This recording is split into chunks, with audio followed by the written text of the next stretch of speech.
मालियावत देख कर कलियन करी पुकार। फूल फाल चुन लिए काल हमारी बार कबीरा, काल हमारी बार।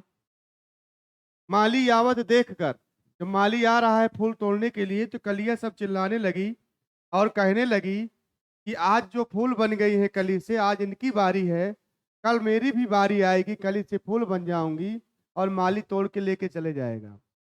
कम से कम जो है यहाँ छिपा हुआ अर्थ है, अन्योक्ति अलंकार है।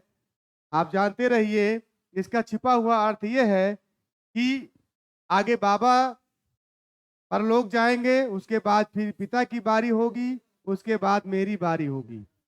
तो सबका क्रम से बारी आएगा, जन्म मरण चक्र का छुटकारा, जन्म मरण चक्र का क्रम चलता रहेगा। इसका यही अर्थ होता है। नमस्कार दोस्तों, मैं राकेश पांडे एक बार फिर दृष्टिकोण क्लासेस में आपका स्वागत है। और चलिए हम इस समय विकारी शब्द पढ़ा रहे हैं। इसमें आपको मैंने संज्ञा पढ़ाया, सर्वनाम पढ़ाया, इसके बाद आज मैं विशेषण पढ़ाऊंगा। तो चलिए शुरुआत करते हैं। फटाफट आप लोग जुड़ जाइए।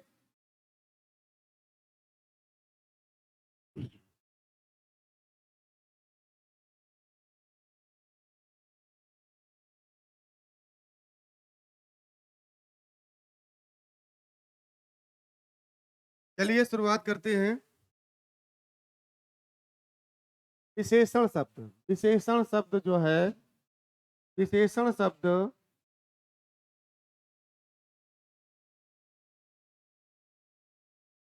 विशेषण शब्द क्या है? विशेषण शब्द क्या है? आप जानते रहिए कि ऐसे शब्द जो संज्ञा या सर्वनाम की विशेषता बताते हैं। संज्ञा या सर्वनाम, संज्ञा प्लस सर्वनाम की, संज्ञा प्लस सर्वनाम की विशेषता बताते हैं।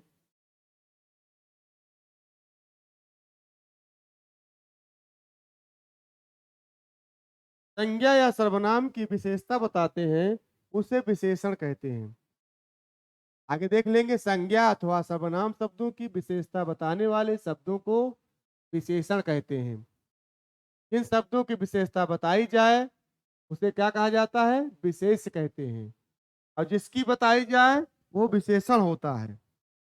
जैसे काली चींटी, काली चींटी, तो काली चींटी क्या होगा? काली चींटी, चींटी आपका हो जाएगा विशेष, और काली क्या हो जाएगी? विशेषण। भला आदमी, आदमी आपका हो जाएगा विशेष, और भला हो जाएगा विशेषण। सुंदर गुलाब, इसी तरह ये भी है, गुलाब हो जाएगा आपका विशेष, और सुंदर हो जाएगा विशेषण। तो आपका सुंदर गुलाब, इनमें चींटी, आदमी, गुलाब, ये सब क्या है? विशेष शब्द है। तो चलिए आगे चलते हैं। विशेषता, विशेषण, जिसकी विशेषता हो उसे कहते हैं विशेष। आगे चलते हैं, देख लीजिए, फिर आगे चले। तो विशेषण शब्द किसे कहते हैं? ऐसे विकारी शब्द जो संज्ञा और सर्वनाम की विशेषता बताते हैं, उसे विशेषण कहते हैं। आप लोग जानते हैं कि अंग्रेजी में इसको एडजेक्टिव कहते हैं, है ना? In which word qualifies noun और pronoun is called of the adjective, है ना? तो आप जानते हैं, तो इसे एडजेक्टिव कहते हैं, है ना? और इंग्लिश में तो काली चींटी, भला आदमी, सुंदर गुलाब, है ना, ऊंची चोटी, काला सागर, ये सारे हैं, ये आपके विशेषण के रूप में होते हैं। विशेष और विशेषण, ये दो आप जानते रहिए। आगे चलते हैं। काली चींटी, काली चींटी, काला आदमी, सुंदर गुलाब, इनमें से चींटी आदमी और गुलाब, ये क्या है? विशेष शब्द है। विशेष हमेशा जान लीजिए, विशेष कोई ना कोई संज्ञा होता है, और संज्ञा की ही जो है वो क्या बताता है? विशेषता बताता है। और संज्ञा की विशेषता बताएगा उसे कहते हैं हम विशेषण। अब जानते रहें, आगे चलते हैं। विशेषता विशेषण, जिसकी विशेषता हो वो विशेष है। चलिए आगे चलते हैं फिर। वाक्य में विशेषण का स्थान विशेष से पहले होता है, इसमें विशेष विशेषण कहते हैं। आप जानते रहे, वेरी इंपॉर्टेंट टॉपिक है। विशेष से पहले होता है। अच्छा लड़का, लड़का क्या है? विशेष है। और अच्छा, ये क्या हो जाएगा? विशेषण है। ये विशेष से पहले होगा विशेषण, विशेष से पहले विशेषण होगा। इसी तरह काला वस्त्र, ऊंचा पहाड़, वस्त्र आपका क्या हो जाएगा? विशेष है। काला क्या हो जाएगा? विशेषण है। इसी तरह ऊंचा पहाड़, पहाड़ क्या हो जाएगा? विशेष है। ऊंचा क्या हो जाएगा? विशेषण है। आप जानते रहें, इसमें विशेष और विशेषण आता है। विशेष के बाद इसे विधेय विशेषण भी कहते हैं। आप जानते रहें, विशेष के बाद यानी विशेष के बाद इसे विधेय विशेषण कहते हैं। यानी विशेषण जो है विशेष की विशेषता बताता है, उसे ही विधेय विशेषण कहा जाता है। जैसे यह बालक अच्छा है, यह दृश्य सुंदर है ना? तो इसमें आप जानते हैं बालक क्या हो जाएगा? आपका विशेष है। अच्छा क्या हो जाएगा? विशेषण है। यह क्या है? सर्वनाम है ना? यह बालक अच्छा लड़का है, किसको हो? सर्वनामिक विशेषण भी कह सकते हैं कि सर्वनाम के द्वारा जो संज्ञा की विशेषता बताता है वो सर्वनामिक विशेषण होता है, या संकेत विशेषण भी कहते हैं। आगे आएगा, यह दृश्य सुंदर है, तो दृश्य यानी आपका विशेष हो जाएगा, और सुंदर क्या हो जाएगा? विशेषण हो जाएगा। चलिए देख लीजिए, यह दृश्य बहुत सुंदर है, तो जहां पर संज्ञा और सर्वनाम की विशेषता बताई जाती है उसे विशेषण कहते हैं। इसमें विशेष और विशेषण होता है, उपमेय और उपमान होता है। मुख चंद्र सा खिल गया, मुख क्या है? आपका उपमेय है। चंद्र क्या है? यानी मुख चंद्रमा के समान खिल जाना, ये उपमान है। उपमा अलंकार में इसका प्रयोग होता है। काशी से सम सदिश सरस सरीखे, हाँ सरयू, तो ये सारे वाचक शब्द होते हैं। तो आप जानते रहें, चलिए बताया भी है हमने, आप लाइन में पढ़ाया भी है। उपमा अलंकार, उपमेय, उपमान, विशेष विशेषण। क्या बालक अच्छा है, या दृश्य सुंदर है। इसके उदाहरण है काली चोटी, लाल सागर, है ना, गहरा सागर, लाल गुलाब, है ना, और सुंदर बगीचा। ये सारे आपके जो है, भोला बालक, चालाक लड़का, है ना, ये सारे आपके विशेष और विशेषण होते हैं। चलिए आगे चलते हैं। विशेषण के भेद, विशेषण के भेद आपके होते हैं। विशेषण कितने भेद होते हैं? मुख्य रूप से 4 भेद होते हैं। पहला आता है गुणवाचक विशेषण, दूसरा आता है संख्यावाचक विशेषण, तीसरा होता है परिमाणवाचक विशेषण, और चौथा होता है सार्वनामिक विशेषण या संकेत विशेषण।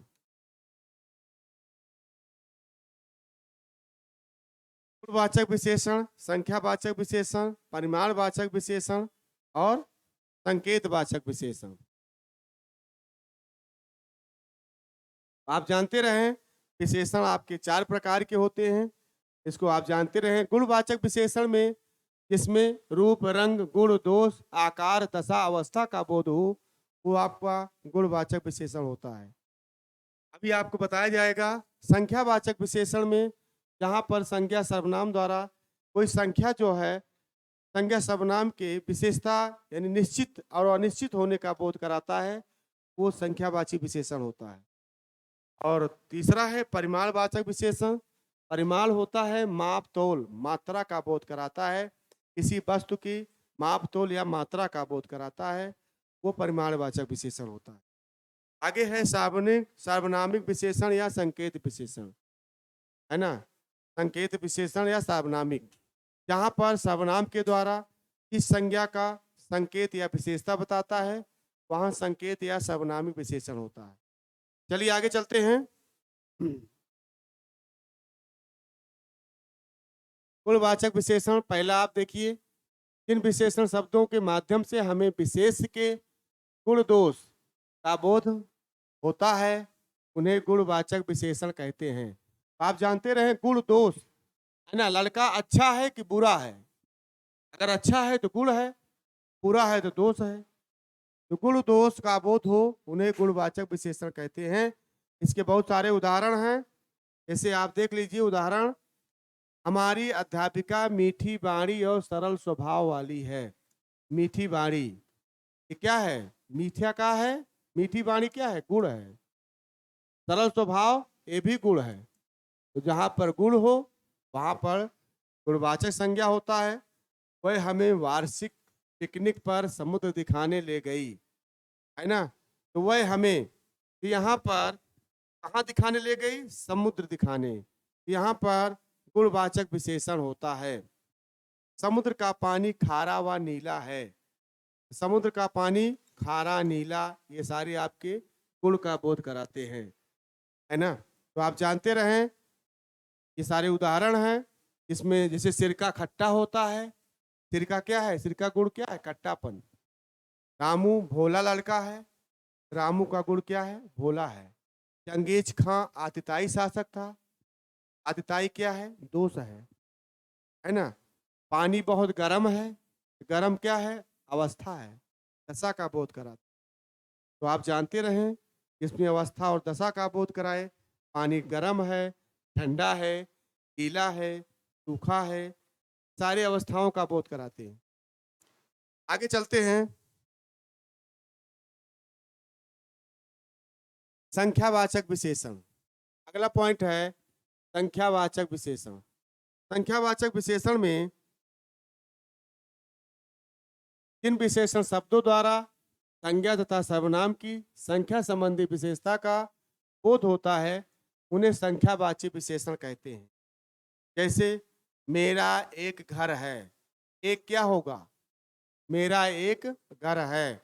एक आपका संख्या है, घर कितने हैं? एक है। संख्या के द्वारा संज्ञा की विशेषता बताया जा रहा है। उसमें 4 कमरे हैं, कमरे क्या है? संज्ञा है।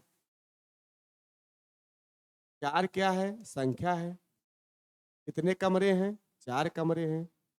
तो निश्चित संख्यावाची होते हैं। मेरे पास अनेक खिलौने हैं, एक और अनेक, अनेक खिलौने, खिलौने क्या है? संज्ञा है। कितने खिलौने हैं? अनेक, ये अनिश्चित संख्या है। अनिश्चित संख्यावाची विशेषण होगा। मेरी मम्मी कहती है प्रतिदिन थोड़ा फल खाना चाहिए। थोड़ा फल ये आपका हो जाएगा अनिश्चित संख्यावाची विशेषण।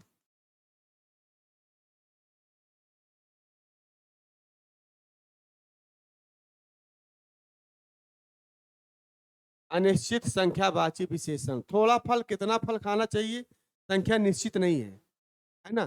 तो यहाँ पर अनिश्चित संख्यावाची विशेषण होगा। आगे और उदाहरण देखते हैं। संख्यावाचक विशेषण की परिभाषा है कि जहाँ पर इन शब्दों द्वारा संज्ञा तथा सर्वनाम की संख्या का बोध कराते हैं, उसे संख्यावाची विशेषण कहते हैं। इसके 2 भेद होते हैं, निश्चित संख्यावाची और अनिश्चित संख्यावाची, है ना? तो आप जानते रहें। आगे चलें।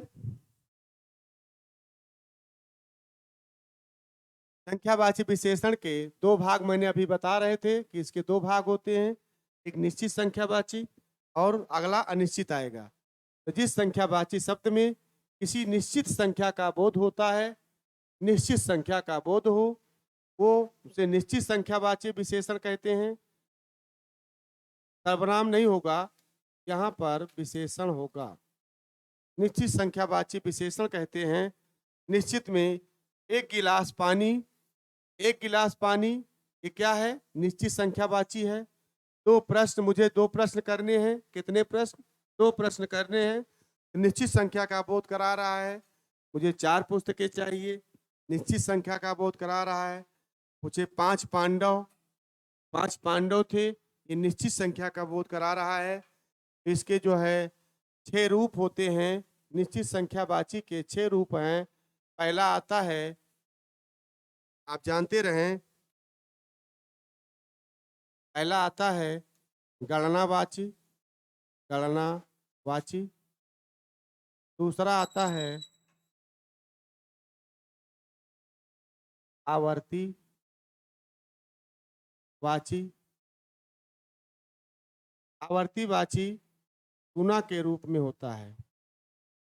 तीसरा होता है क्रमवाची, विशेषण। चौथा होता है प्रत्येक बोधक।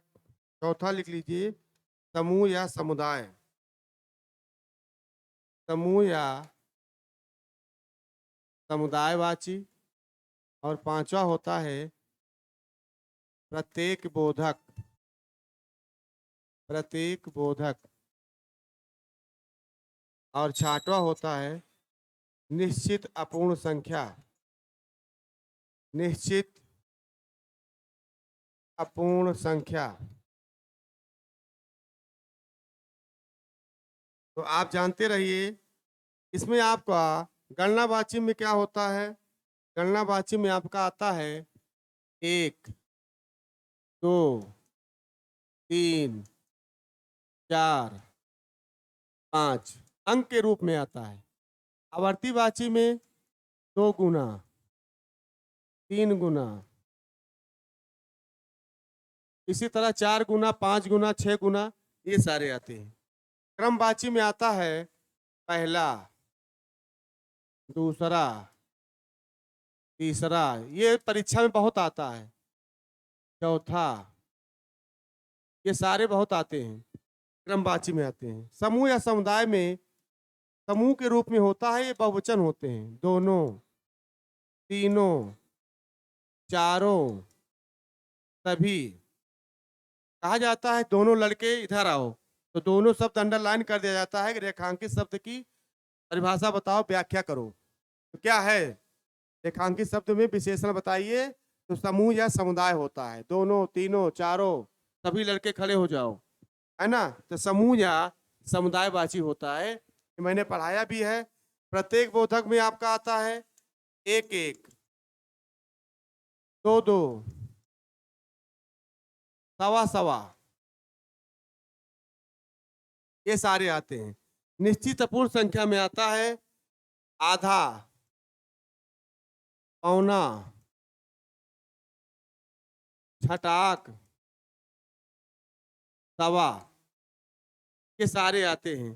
तो इसको आपको याद रहना चाहिए कि संख्यावाची के 6 रूप होते हैं विशेषण के। गणनावाची 1 2 3 4। जैसे आपका 2 प्रश्न आया तो गणनावाची है। 2 गुना आ जाए, मुझसे 2 गुना मोटा है, तो ये आवर्तीवाची है। अगर क्रमवाची में पहला, दूसरा, तीसरा, पहला लड़का आओ, दूसरा लड़का आओ, तीसरा लड़का इधर आओ, तो क्रमवाची है। समूह या समुदाय, दोनों लड़के खड़े हो जाओ, तीनों लड़के बाहर जाओ, सभी लड़के इधर आओ, ये आपका समूह या समुदायवाची है। बहुत कठिन है, इसको आपको याद करना पड़ेगा। तब आता है, परीक्षा में जरूर आता है, इसी में से पूछते हैं। लोग को याद नहीं रहता, गलत लगा देते हैं। प्रत्येक बोधक में 1 1, 2 2, सवा सवा। निश्चित बोध अपूर्ण संख्या में आधा, पौना, छटाक, सवा। दरवाजा आधा खुला है तो आधा क्या हो जाएगा? ये आपका निश्चित अपूर्ण संख्यावाची हो जाएगा। चलिए आगे चलते हैं। फिर वेरी इंपॉर्टेंट है, इसको जरूर याद रखना, संख्यावाची में ही आएगा। इसके बाद अनिश्चित संख्यावाची में इस शब्द में संख्या की निश्चित का ज्ञान नहीं होता है, उसे अनिश्चित संख्यावाची विशेषण कहते हैं। संख्या का ज्ञान निश्चित नहीं होता, उसे अनिश्चित संख्यावाची विशेषण कहते हैं। जातिवाचक संज्ञाओं में ही संख्यावाचक की विशेषता बताई जाती है। विशेष में जातिवाचक संज्ञाओं में ही संख्यावाची की विशेषता बताई जाती है। वेरी इंपॉर्टेंट, जानते रहिए। कुछ पुस्तकें हैं, पुस्तक क्या है? जातिवाचक संज्ञा है ना। कुछ पुस्तकें यह निश्चित है, पुस्तक क्या है? जातिवाचक संज्ञा है। पुस्तक क्या है? जातिवाचक संज्ञा है। थोड़े फल, फल, लोग, ये भी जातिवाचक है। लोग, कई लोग, प्रश्न, ये सारे हैं आपके। कुछ, थोड़े, कई, ये अनिश्चित संख्या का बोध कराते हैं। कुछ पुस्तकें चाहिए, कितनी चाहिए पता नहीं है, कि एक चाहिए कि दो चाहिए, तीन, है ना। थोड़े फल चाहिए, कितने चाहिए, एक, दो, तीन, चार। किलो में करेंगे तो फिर परिमाणवाचक हो जाएगा, इसलिए किलो में आप नहीं जोड़ेंगे, है ना। Kilo, decagram, hectogram, kilogram, litre, milligram, ये सब परिमाणवाचक में आता है। आप जानते रहें। अनेक प्रश्न, तो प्रश्न में जो है प्रश्न की संख्या निश्चित नहीं है। अनेक, ये अनिश्चित विशेषण का बोध करता है, अनिश्चितता का बोध कराता है। अनिश्चित वाचक विशेषण में होगा, यानी संख्यावाची में अनिश्चित संख्यावाची होगा। संख्या निश्चित नहीं है। कहीं कहीं दिया जाए कि मोदी की सभा में 50 या 60,000, 50 या 60,000 जनता भीड़ थी, तब यह निश्चित संख्यावाची हो जाएगा। अगर कह दिया जाए मोदी के सभा में 1 लाख जनता आई थी, तो निश्चित संख्यावाची हो जाएगा। मोदी की सभा में 1 या 1.5 लाख जनता आई थी, तब यह निश्चित संख्यावाची हो जाएगी। संख्या निश्चित नहीं है, एक रहेगा तब निश्चित हो जाएगा। आगे चलते हैं। अनिश्चित संख्यावाची में आपका हो गया है। चलिए, तो अनिश्चित संख्यावाची अभी बताया गया। कुछ पुस्तकें, थोड़े फल, लोग, प्रश्न, तो ये आपका ये बता दिया गया है, जातिवाचक होगा, है ना। जातिवाचक है ना। कुछ पुस्तकें, अनिश्चित, थोड़े फल, ये आपका जातिवाचक होगा, इसको बताया गया है। चलिए आगे चलते हैं। अनिश्चित, अब आइए जो है परिमाणवाचक, तीसरा पॉइंट है अनिश्चित परिमाणवाचक। अनिश्चित संख्यावाचक बाद अनिश्चित परिमाणवाचक नहीं आएगा, पहले जो है निश्चित परिमाणवाचक होता है। पहले परिमाणवाचक का उदाहरण होता है, उसके बाद जो है ये आता है। अनिश्चित परिमाणवाचक में नहीं आएगा, पहले आपका आता है परिमाणवाचक। परिमाणवाचक क्या होता है? इसमें आपका मात्रा या माप तौल का बोध होता है। मात्रा या माप तौल का बोध हो, वो परिमाणवाचक होता है। परिमाणवाचक के दो भेद होते हैं। एक होता है पहले निश्चित परिमाणवाचक, और दूसरा होता है अनिश्चित परिमाणवाचक। अनिश्चित परिमाणवाचक, एक परिणाम, परिमाण का अर्थ होता है मात्रा या माप तोल। ऐसे शब्द जिसमें, ऐसे विकारी शब्द जिसमें मात्रा या माप तोल का बोध होता है, उसे हम क्या कहा जाए कहते हैं? उसे हम परिमाणवाचक विशेषण कहते हैं। तो परिमाणवाचक के दो होते हैं, निश्चित और अनिश्चित। तो निश्चित में क्या होता है? निश्चितता का बोध कराता है। वह विशेषण शब्द जो संज्ञा सर्वनाम के निश्चित मात्रा का बोध कराते हैं, तो निश्चित परिमाणवाचक कहा जाता है। और जिसमें निश्चित मात्रा का बोध नहीं कराते, वो अनिश्चित परिमाणवाचक कहा जाता है। निश्चित परिमाणवाचक में आपका आता है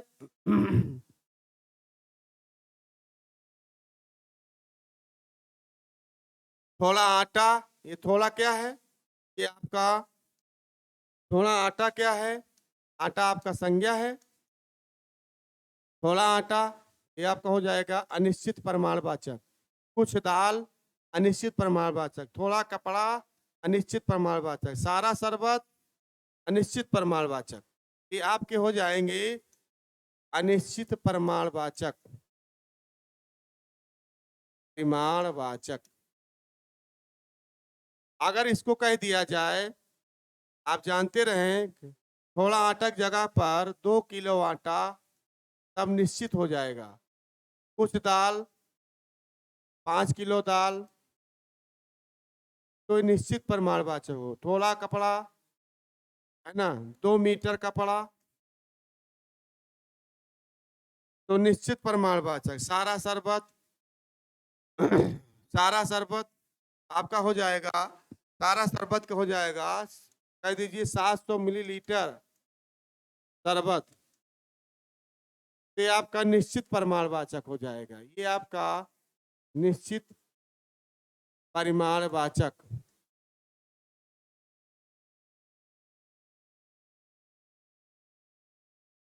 निश्चित परिमाणवाचक ये हो जाएगा अनिश्चित परिमाणवाचक। तो दो होते हैं आपके, निश्चित और अनिश्चित। निश्चित परिमाणवाचक में आपका निश्चित परिमाणवाचक में आपका बताया गया है, तो इसमें आपके बहुत सारे उदाहरण रहते हैं। इसके बाद चौथा है सार्वनामिक। सार्वनामिक या संकेतवाचक विशेषण, वह सर्वनाम शब्द जो विशेषण की भांति प्रयोग में लाए जाते हैं, उसे हम क्या कहते हैं? संकेत या सार्वनामिक कहते हैं। उन्हें सार्वनामिक या संकेतवाचक विशेषण कहते हैं। जैसे यह चिड़िया बहुत मीठा गाती है, चिड़िया क्या हो जाएगी? संज्ञा। या क्या हो जाएगा? सर्वनाम। संज्ञा जो है सर्वनाम, यहाँ पर विशेषण विशेषता बता रहा है। सिर्फ यही चिड़िया है जो मीठा गाती है, बाकी और चिड़िया मीठा नहीं गाती है। यह चिड़िया बहुत मीठा गाती है, यह सिंहासन विक्रमादित्य का है, सब नहीं है, सिर्फ यही सिंहासन है। तो सर्वनाम के द्वारा संज्ञा की विशेषता बताई जाती है, वहां पर संकेत या सर्वनामिक विशेषण होता है। इस विद्यालय की सभी सराहना करते हैं। इस विद्यालय की, सभी नहीं, विद्यालय क्या है? संज्ञा है। सिंहासन क्या है? संज्ञा है। क्रिया क्या है? संज्ञा है। पुस्तकालय क्या है? संज्ञा है। क्या पुस्तकालय बड़ा प्रसिद्ध है? सब नहीं है, सिर्फ यही पुस्तकालय। या क्या है? सर्वनाम है। क्या सर्वनाम है? यह चिड़िया बहुत मीठा गाना गाती है, यह लड़का पढ़ने में बहुत तेज है ना। या सिंहासन मेरा है, या कुर्सी, सिर्फ ये कुर्सी मेरी है, या पेन मेरा है, और या मेरी पेन है, निश्चय भाषा सर्वनाम हो जाएगा, है ना। या पेन मेरा है, निश्चित ये आपका संकेत या सर्वनामिक विशेषण हो जाएगा। चलिए आगे चलते हैं फिर। संख्यावाचक और विशेषण, परिमाणवाचक विशेषण में अंतर। संख्यावाचक और परिमाणवाचक विशेषण में अंतर। जिन वस्तुओं को नापा या तौला जाता है, उनका परिमाण बताने वाले शब्द परिमाणवाचक विशेषण कहलाते हैं, तथा जिन वस्तुओं की गिनती की जा सकती है, उनकी संख्या का बोध कराने वाले शब्द संख्यावाचक विशेषण कहलाते हैं। परिमाणवाचक विशेषण में वस्तु की गिनती नहीं होती, संख्यावाचक विशेषण में वस्तु की गिनती होती है। वस्तु की अगर गिनती हो जाए तो क्या हो जाएगा? ये परिमाणवाचक विशेषण हो जाएगा। और वस्तु की अगर गिनती ना हो, वस्तु की अगर गिनती ना हो तो हो जाएगा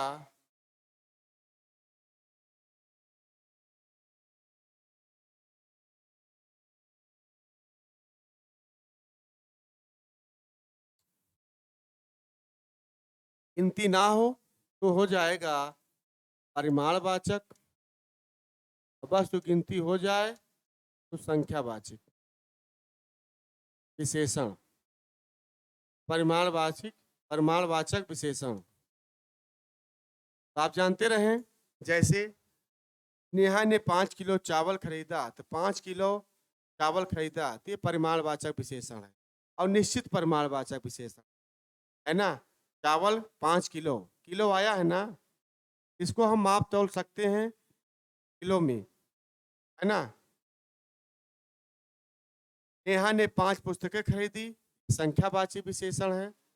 करण ने थोड़ा दूध पिया, परिमाणवाचक विशेषण है। करण ने थोड़े सेब खाए, संख्यावाची विशेषण है। सेब को आप गिन सकते हो, सेब को आप गिन सकते हो, दूध को नहीं गिन सकते। पुस्तकें आप खरीद सकते हो, गिन सकते हो, है ना? संख्यावाची हो जाए, जिसको गिन सकते हो संख्यावाची है, जिसको नहीं गिन सकते परिमाणवाची है। वस्तुओं का गिनती ना हो वो परिमाणवाचक है। नेहा ने 5 किलो चावल खरीदा, परिमाणवाचक विशेषण। नेहा ने 5 पुस्तकें खरीदी, संख्यावाचक विशेषण। करण ने थोड़ा दूध पिया, परिमाणवाचक विशेषण। करण ने थोड़े सेब खाए, संख्यावाचक विशेषण। तो आप जानते रहें परिमाणवाचक विशेषण में आपका जानते रहें इसमें आपका किलोमीटर, मीटर, सवा मीटर, किलोग्राम, गज, ये सारे नापे जाते हैं। आप जानते रहें संख्यावाची में ऐसा नहीं है, संख्यावाची में मैंने बताया है। चलते हैं आगे। सर्वनाम और सर्वनामिक विशेषण में अंतर। सर्वनाम का प्रयोग संज्ञा के स्थान पर होता है, जबकि सर्वनामिक विशेषण का प्रयोग संज्ञा के साथ संज्ञा की ओर संकेत करते हुए होता है। जैसे क्या आज मिलने आई है। सर्वनाम और सर्वनामिक विशेषण में अंतर। सर्वनाम का प्रयोग संज्ञा के स्थान पर होता है, जबकि सर्वनामिक विशेषण का प्रयोग संज्ञा की ओर संकेत करते हुए किया जाता है। जैसे यह चिड़िया मीठा गाना गाती है। चिड़िया, कौन चिड़िया? सभी नहीं, सिर्फ वही चिड़िया, यही चिड़िया से मीठा गाना गाती है। यह आज मिलने आई है, यहाँ संज्ञा के पहले नहीं है, यह आपका सर्वनाम है। यहाँ कोई आज जो है संज्ञा नहीं है, ठीक है। आज संज्ञा नहीं है, समय का सूचक बता रहा है, ये समय का सूचक है, ये आपका सर्वनाम होगा। यह पुस्तक मेरी है, यह आपका क्या हो जाएगा? सर्वनाम। पुस्तक मेरी है, पुस्तक क्या हो जाएगा? संज्ञा। संज्ञा के ठीक पहले आ रहा है, विशेषण का कार्य कर रहा है, ये सर्वनामिक विशेषण होगा। संज्ञा के ठीक पहले विशेषण का कार्य कर रहा है, कि आपका सर्वनामिक विशेषण होगा। आप जानते रहें सर्वनाम और सर्वनामिक में ही अंतर है। संज्ञा के ठीक पहले अगर सर्वनाम ना हो तो सर्वनाम होगा, निश्चयवाचक सर्वनाम होता है। और संज्ञा के अगर ठीक पहले जो है सर्वनाम हो तो आपका सर्वनामिक विशेषण होगा। चलिए आगे चलते हैं। प्रविशेषण। प्रविशेषण क्या होता है? कामता प्रसाद गुरु ने, कामता प्रसाद गुरु ने प्रविशेषण को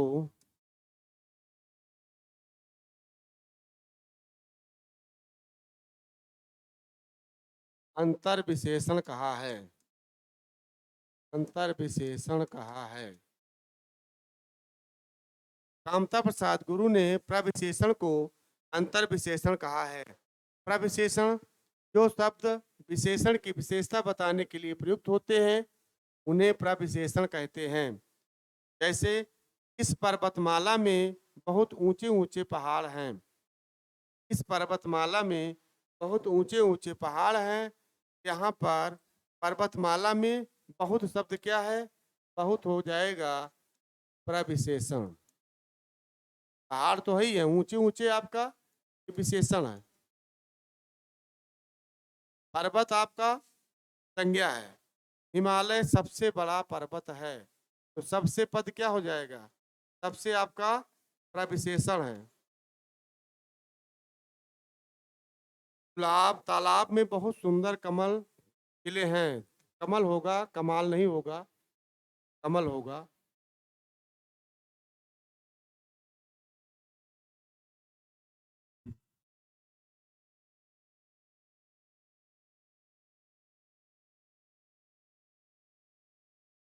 कमल। तालाब में बहुत सुंदर कमल खिले हैं, इसमें कमाल गलत लिखा हुआ है तो कमल होगा। प्रविशेषण में आप जानते हैं इसमें बहुत क्या है? ये प्रविशेषण है आपका।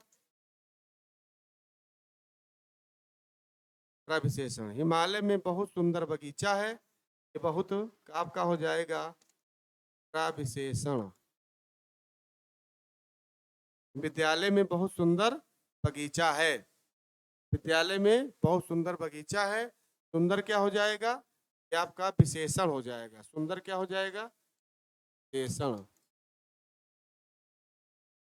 तो प्रविशेषण किसे कहते हैं, ऐसे शब्द जो विशेषण की विशेषता बताते हैं, ये प्रविशेषण कहते हैं।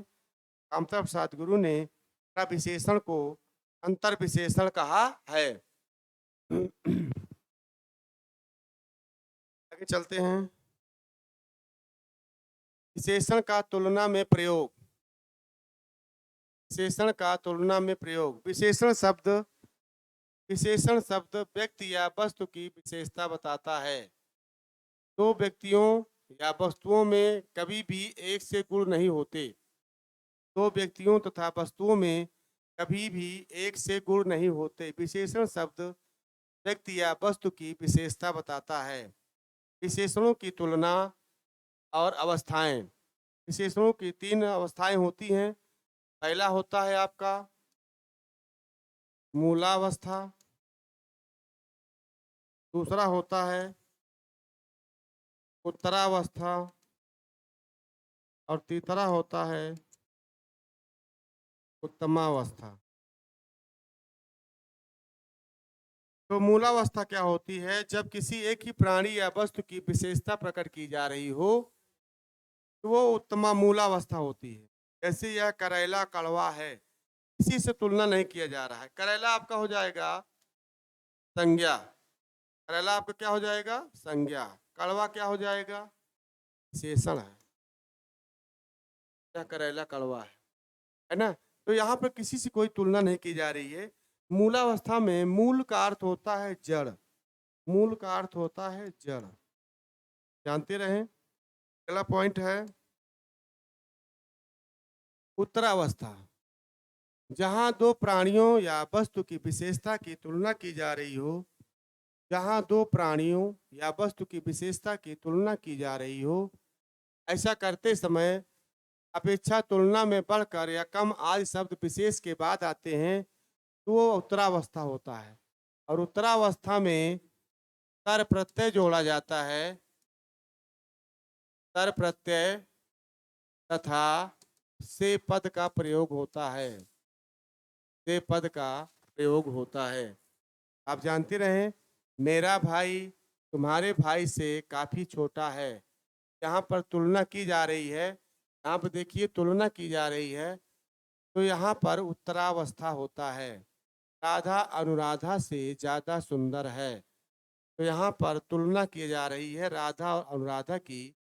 से पद द्वारा, से क्या है, पद है, राधा अनुराधा से क्या हो जा रहे, तुलना किए जा रहे। जहाँ पर तुलना किया जा रहा हो वहां पर उत्तरावस्था होता है। उत्तमावस्था क्या होती है, यहाँ दो या दो से अधिक व्यक्तियों वस्तुओं में से किसी एक को सबसे अधिक विशेषता युक्त बताया जा रहा है।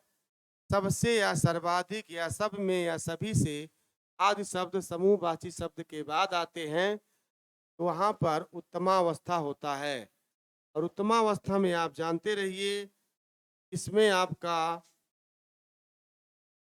उत्तमावस्था में आप जानते रहिए, इसमें आपका क्रम प्रत्यय जोड़ा जाता है, क्रम प्रत्यय और प्लस सबसे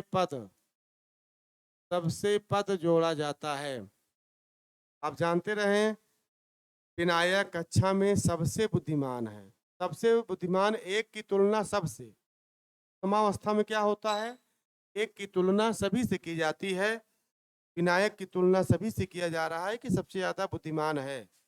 बजरंग सर्वाधिक बलवान है, बजरंग जो है बलवान सभी हैं, इन बजरंग जो है सबसे अधिक बलवान है। यानी एक की तुलना सबसे की जा रही है, एक की तुलना सबसे,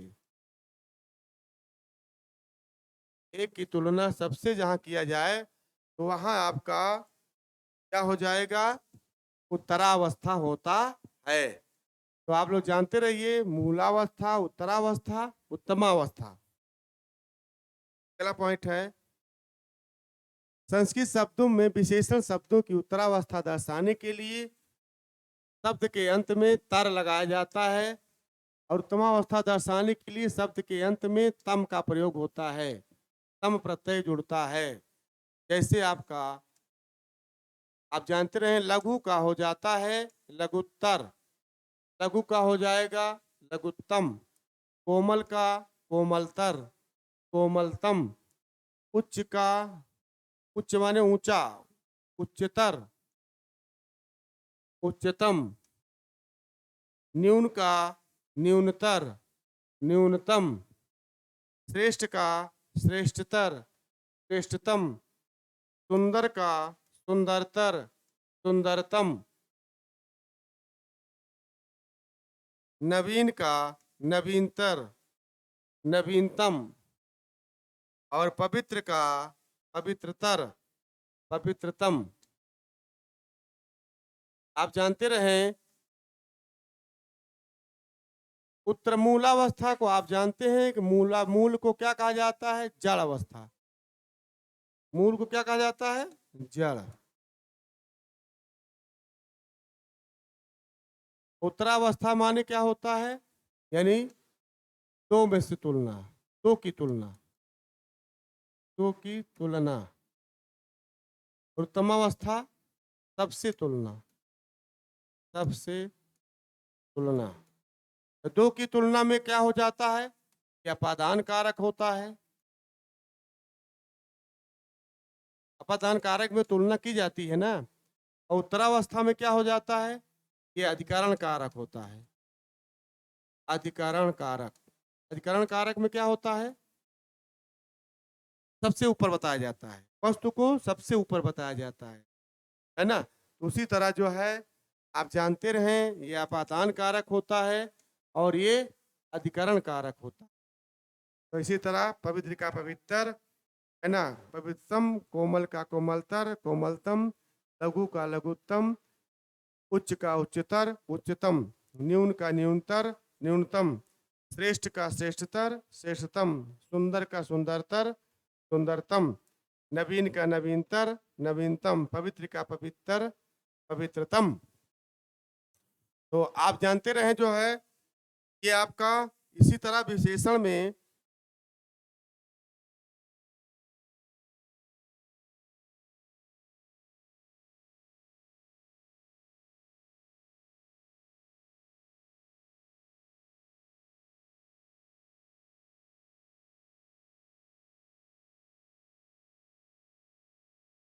अब आप जानते रहें, इसी तरह आप करेंगे। इसमें मैं आपको दे रहा हूं, जैसे आप लोग कुछ करेंगे उदाहरण करके आप बताएंगे, मैसेज करेंगे। जैसे राजू सब्जी बाजार से लाता है, राजू बाजार से सब्जी खरीदता है, राजू बाजार से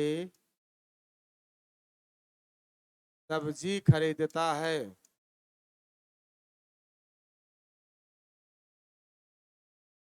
ये सब्जी क्या होगा? सब्जी कौन सा विशेषण होगा? दूसरा है आपका,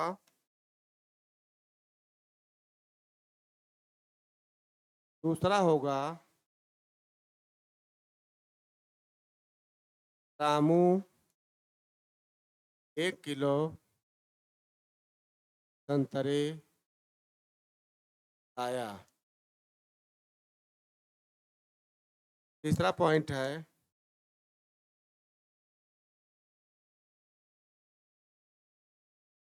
बाजार में ढेर सारे आम रखे हैं। तो इन सब को आप जो है, 3 मैंने दिया है, तीनों को आप करके मैसेज करेंगे, है ना। तीनों उदाहरण मैंने दिया है। तो इस तरह मैंने आपको विशेषण का जो थियोरिटिकल पार्ट है उसको मैंने आपको पढ़ा दिया हूँ, और इसके बाद इसके कोई क्वेश्चन आंसर बताएंगे तो उस पर आप रिवीजन करिएगा और अच्छा लगे तो आप लाइक ज़रूर करिए, सब्सक्राइब कीजिए और आपको रिवीजन करना हो तो इसके लिए आपको दृष्टिकोण ऐप पर जाइए और वहाँ पर डाटा को अपलोड कीजिए। उसके बाद देखिए, बार-बार उसको देखते रहिए, रिवीजन करते रहिए जिससे आपको अभ्यास बना रहे। चलिए समय समाप्त होता है, तो फिर इसी टाइम मिलेंगे नेक्स्ट डे नेक्स्ट टाइम। तब तक के लिए थैंक यू, धन्यवाद।